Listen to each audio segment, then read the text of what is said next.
আসসালামু আলাইকুম সবাইকে। আশা করি তোমরা সবাই ভালো আছো এবং সুস্থ আছো। তো রিসেন্টলি আমি প্রিপোজিশনের উপর একটা ক্লাস নিয়েছিলাম। সেখানে আমি প্রিপোজিশন কি, এগুলো আসলে কিভাবে শেখা যায়, প্রিপোজিশনের যে রুলসগুলো এবং যে অ্যাপ্রোপ্রিয়েট প্রিপোজিশনগুলো, সেগুলো নিয়ে তোমাদেরকে একটা আইডিয়া দিয়েছিলাম। এবং আমি বলেছিলাম যে আমি খুব শীঘ্রই প্রিপোজিশনের এক্সারসাইজের উপর একটা ক্লাস নিব। তো আজকের এই ক্লাসে আমি তোমাদেরকে প্রিপোজিশনের বেশ কয়েকটি এক্সাম্পল দিয়ে এক্সারসাইজ দেখাবো, এবং যেগুলো তোমরা প্র্যাকটিস করলে মোটামুটি অনেকগুলো রুলস নিয়েই তোমরা আইডিয়া পাবে। আমি বলেছিলাম যে গ্রামার এই টপিকগুলো আসলে তোমরা যদি একবারে শুধু রুলস মুখস্থ করতে থাকো, কোনো লাভ আসলে হবে না। তোমাকে কিন্তু আলটিমেটলি এগুলো এক্সারসাইজ করতে হবে, এবং এক্সারসাইজ করতে গেলেই তুমি আসলে এই রুলসগুলো দেখবা বের হয়ে আসছে, এবং বারবার প্র্যাকটিসের মাধ্যমে তোমার এই ভুলগুলো হওয়ার সম্ভাবনা কম হবে। প্রিপোজিশন দেখলে মনে হয় অনেক সহজ, বা অনেক সময় এরকম মনে হয় যে আমরা আন্দাজে হয়তো বা বসিয়ে দিলে ঠিক হয়ে যাবে, বাট এর মধ্যে অনেক রুলস আছে যেগুলো তোমাকে মাথায় রাখতে হবে। আর বারবার তুমি এগুলো করলে তোমার কাছে কনসেপ্টগুলো ক্লিয়ার হবে। তো আজকে 30টা এক্সাম্পল তোমাদেরকে প্র্যাকটিস করিয়ে দেখাবো, এবং এগুলো তোমরা একটা পিডিএফে পাবে। পিডিএফটা কোথায় পাবে? আমাদের ফেসবুকে একটা গ্রুপ আছে নলেজ হাবের। তোমরা যদি সেই গ্রুপে জয়েন না হয়ে থাকো তাহলে গ্রুপে জয়েন হও, এবং সেই পিডিএফটা তোমরা সেখান থেকে দেখতে পারবে। তো আমরা সরাসরি আজকে প্র্যাকটিসে চলে যাই। তোমরা খাতা কলম নিয়ে বসতে পারো, তোমরা আমার সাথে সাথে প্র্যাকটিস করতে পারো। তো বিগত ক্লাসে আমি দেখিয়েছিলাম যে প্রিপোজিশনের বিভিন্ন টাইপ আছে: preposition of time, preposition of place, preposition of direction. অনেকগুলো বিষয় দেখবে প্র্যাকটিস করার সময় চলে আসবে। আমি একটা একটা করে লিখে তোমাদের একটু বুঝিয়ে দেওয়ার চেষ্টা করব। আচ্ছা, আমরা ক্লাসে চলে যাই। তো প্রথমে আমরা এই এক্সাম্পলটা এখানে তুলি। The meeting will start dash 9 AM। সেন্টেন্সটা মিটিংটা 9টার সময় তোমার শুরু হবে। তো এখন এখানে আমার দেখতে হবে যে প্রিপোজিশনের পরে আসলে কি আছে এখানে। মূলত দেখো তো, এটা একটা টাইম দেওয়া আছে, এবং এটা কিন্তু একটা এক্স্যাক্ট টাইম। যেমন এখানে আছে 9 AM। এরকম যদি কোনো এক্স্যাক্ট সময় দেওয়া থাকে, দুপুর 12:30 বা 1টা, বা ঘড়ির একটা নির্দিষ্ট সময়, তাহলে সেক্ষেত্রে আমাদের কি বসবে? এখানে বসবে অ্যাট। নির্দিষ্ট কোনো টাইম থাকলে সেইখানে তোমার অবশ্যই অ্যাট বসবে। তো এখানে আমাদের গেল the meeting will start at 9 AM। তো এটা ছিল আমাদের ফার্স্ট এক্সাম্পল। আমি এটা মুছে ফেলি, আমি একটা একটা করে তোমাদেরকে করে দেখাবো। ওই পিডিএফটা থাকলে তোমাদের সুবিধা হবে, তোমরা দেখে দেখে করতে পারবে। পিডিএফটা তোমরা গ্রুপে জয়েন হয়ে নিয়ে নিবে। পরবর্তী এক্সাম্পলটা আমরা এখানে তুলে নিই। হি ওয়াজ born yes July 1990 আছে। ওকে, এবার দেখো এখানে তোমার কি আছে। এটা তোমার মাস আছে, এখানে একটা বছর আছে। মাস বা বছর যদি থাকে তাহলে তার আগে আমাদের প্রিপোজিশন বসবে in. He was born in July 1990 গেল আমাদের। আমরা পরবর্তী এক্সাম্পলে যাব। দেখো এখানে কি আছে, she will visit her grandparents dash Friday. Okay, আমরা এটা তুলি।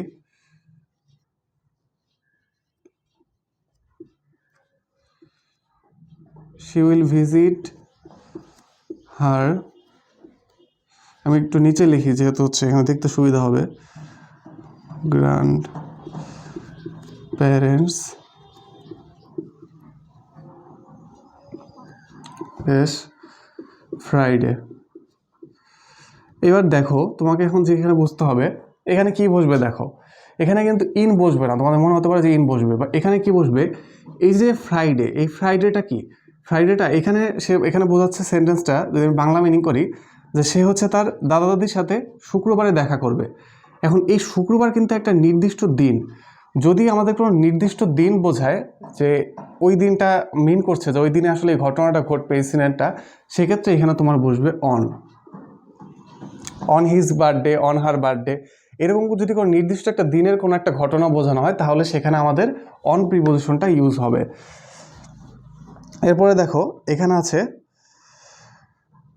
একটা বিষয়। দেখো আমরা যে প্রথম দুইটা প্র্যাকটিস করলাম, একটা meeting will start at 9 AM এবং হি ওয়াজ বর্ন ইন 1990। এই দুইটা কিন্তু কী ছিল বলো তো? এই দুইটা কিন্তু ছিল প্রিপোজিশন অফ টাইম। আমার আগের ক্লাসটা দেখলে তোমরা বুঝতে পারবে যে প্রিপোজিশনের টাইপগুলো এগুলো অনেকগুলো এক্সাম্পলের মধ্যে চলে আসবে। এবার দেখো আমরা পরবর্তী এক্সাম্পলে যাই। The cat is sitting dash the chair. এটা হচ্ছে একটা বিড়ালটা চেয়ারটার উপরে বসে আছে। তো এখানে দেখো কোনো একটা সারফেস, সেটার সাথে মানে লাগালাগি অবস্থায় যদি কোনো কিছু একটা বসানো থাকে, সেক্ষেত্রে তোমার এখানে সবসময় অন ব্যবহৃত হয়।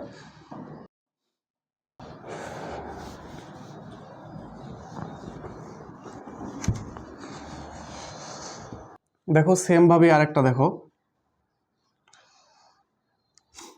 দেয়ার is a beautiful painting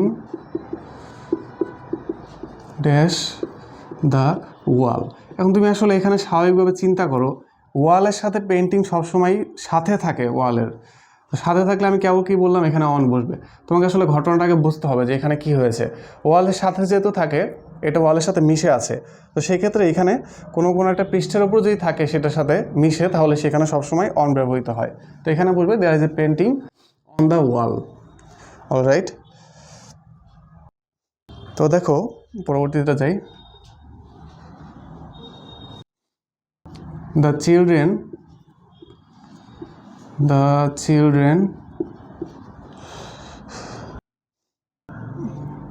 are playing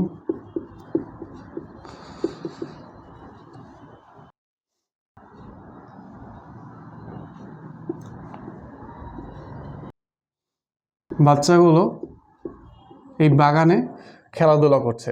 তো এখানে দেখো এই বাগানটা কি, বাগানটা হচ্ছে একটা বদ্ধ জায়গা। যদি তোমার কোনো বদ্ধ জায়গার হিসাবে বলা হয় যে সেখানে হচ্ছে একটা ঘটনা ঘটছে, তাহলে সেক্ষেত্রে তোমার ব্যবহৃত হবে হচ্ছে ইন প্রিপোজিশনটা। The children are playing in the garden. Okay, এটা ক্লিয়ার। এর পরবর্তীতে দেখো একটু ডিফারেন্ট, অনেক সময় কিন্তু মাল্টিপল মানে থাকে তোমার, ব্ল্যাঙ্ক থাকে, সেখানে তোমার প্রিপোজিশন বসাতে হয়। তো এরকম একটা দেখো আমরা তুলি, he is travelling dash Dhaka dash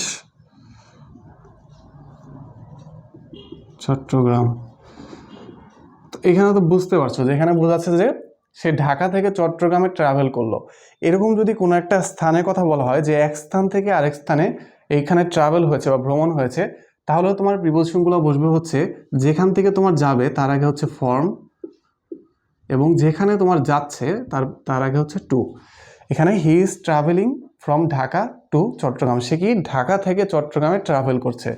এখানে হচ্ছে আমাদের এই প্রিপোজিশনগুলো বসবে। পরবর্তীটা দেখো, she put the books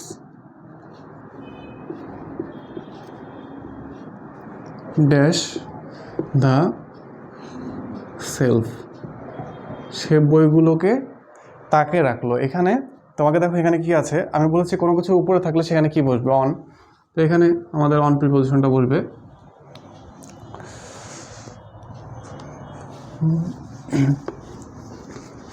ওকে, এটা গেল আমাদের। এর পরবর্তীতে দেখো একটু এক্সেপশনাল একটা রুলস আছে, এটা হচ্ছে দ্য বার্ড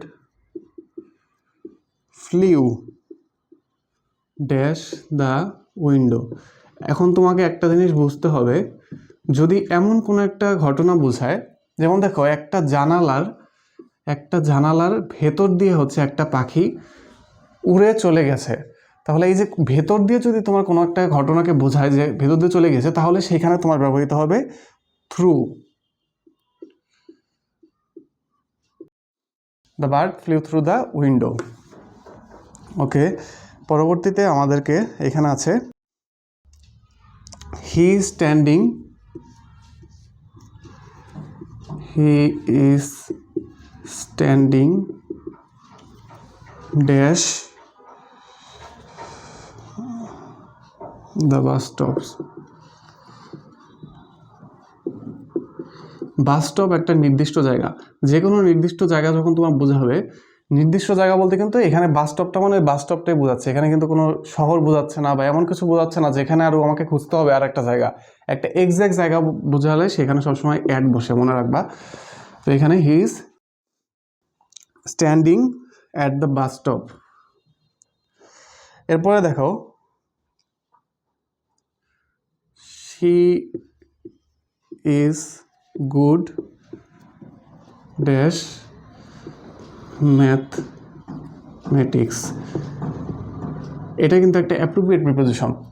এখানে ম্যাথমেটিক্সে সে এখানে কি বোঝাচ্ছে, তার স্কিলটা বোঝাচ্ছে, সে ম্যাথমেটিক্সে দক্ষ। এই দক্ষতা বোঝানোর ক্ষেত্রে তোমার গুড অ্যাট এই অ্যাপ্রোপ্রিয়েট প্রিপোজিশনটা বসে। সেখানে তোমার এখানে কি হবে, he is good at mathematics, এটা একটা স্কিল বোঝাচ্ছে।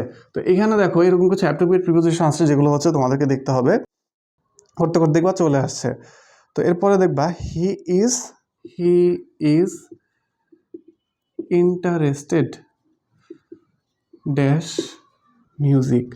এখানে তার একটা ইন্টারেস্ট, কোনো কিছু যখন আগ্রহ বোঝায়, এখানে তার কিসের প্রতি আগ্রহ, মিউজিকের প্রতি, তখন এখানে ইন ব্যবহৃত হয়। আগ্রহ বোঝালে এখানে তোমার তার ইন্টারেস্টটা দেখাচ্ছে, আগ্রহ বোঝালে তোমার এখানে ইন ব্যবহৃত হবে, সেখানে ইন প্রিপোজিশনটা বসবে। পরেরটা তুলে নেই। এরপরে দেখো আরেকটা হচ্ছে তোমার appropriate preposition, they are fond, আচ্ছা হারিয়ে গেল, ড্যাশ সুইমিং।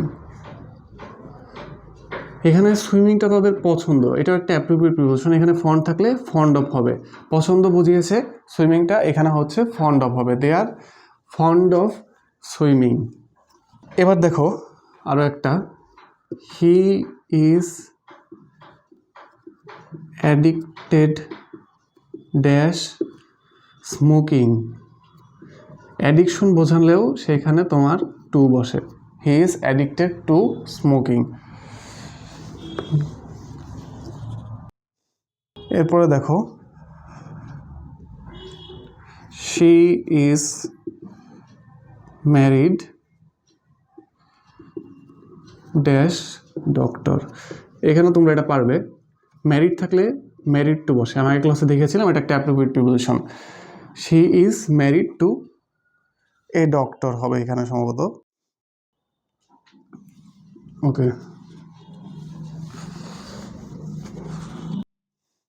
এর পরবর্তীতে দেখো হি ইজ, এটাও তোমরা পারবে, he is capable dash doing this job. তার কিন্তু এই কাজ করার ক্যাপাবিলিটি আছে। সো এখানেও এক ধরনের তার মানে ক্যাপাবিলিটি নিয়ে যত প্রশ্ন এখানে অফ আসবে, he is capable of doing this job.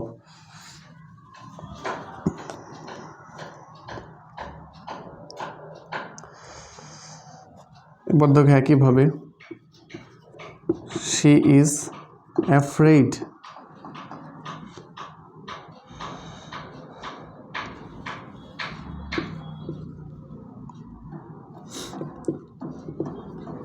তার কি মাকড়সা দেখলে ভয় লাগে, এখানে কিন্তু তোমার অ্যাফ্রেড অফ হবে। আচ্ছা আমি এই আর নিচেই লিখি এটা পরটা। এরপর দেখো এরকম কিছু অ্যাপ্রোপ্রিয়েট আছে, পরবর্তীটা আছে হচ্ছে আমাদের he is responsible, he is responsible dash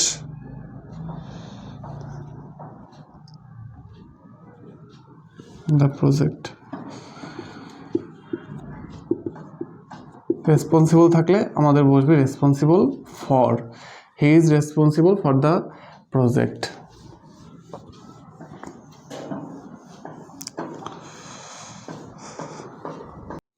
পরবর্তীটা দেখো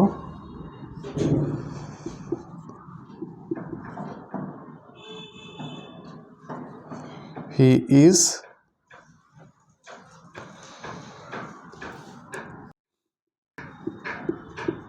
jealous dash his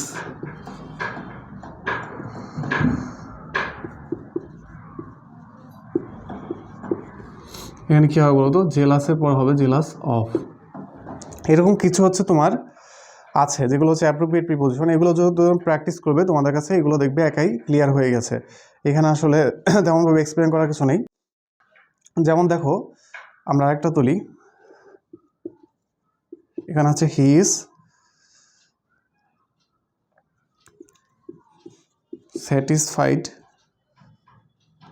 dash his result. কোনো কিছু নিয়ে যখন তোমার স্যাটিসফ্যাকশন বোঝাবে মানে সন্তুষ্ট বোঝাবে সেক্ষেত্রে তোমার উইথ বসবে এখানে, স্যাটিসফাইড উইথ। প্রায় শেষের দিকে আমাদের অল্প কিছু হচ্ছে এখানে দেওয়া আছে এবং এগুলো মোটামুটি সহজই, দেখো তোমরা পারবে। এখানে একটা আছে he is disappointed dash the outcome. আমি এখানে বলেছি যে কোনো কিছু নিয়ে আসলে স্যাটিসফাইড বা ডিসঅ্যাপয়েন্ট মানে হতাশা বা হচ্ছে সন্তুষ্টি এই জিনিসগুলো যখন বসাবে তখন সেই ক্ষেত্রে তোমার হচ্ছে উইথটা বসবে। এখানে হচ্ছে তোমার যেমন ধরো স্যাটিসফাইড উইথ হতে পারে পজিটিভ কিছু, অথবা হচ্ছে তোমার ডিস্যাটিসফাইড হতে পারে, আবার ডিসঅ্যাপয়েন্টেডও কিন্তু হতে পারে।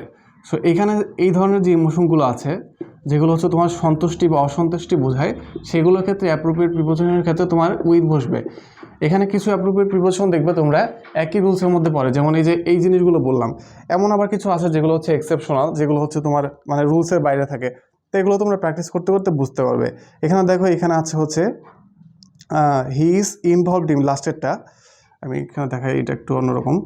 He is involved dash community service. যখন কোনো অংশগ্রহণ বোঝায় কিছুতে তখন তোমার সেখানে বসবে হচ্ছে ইন,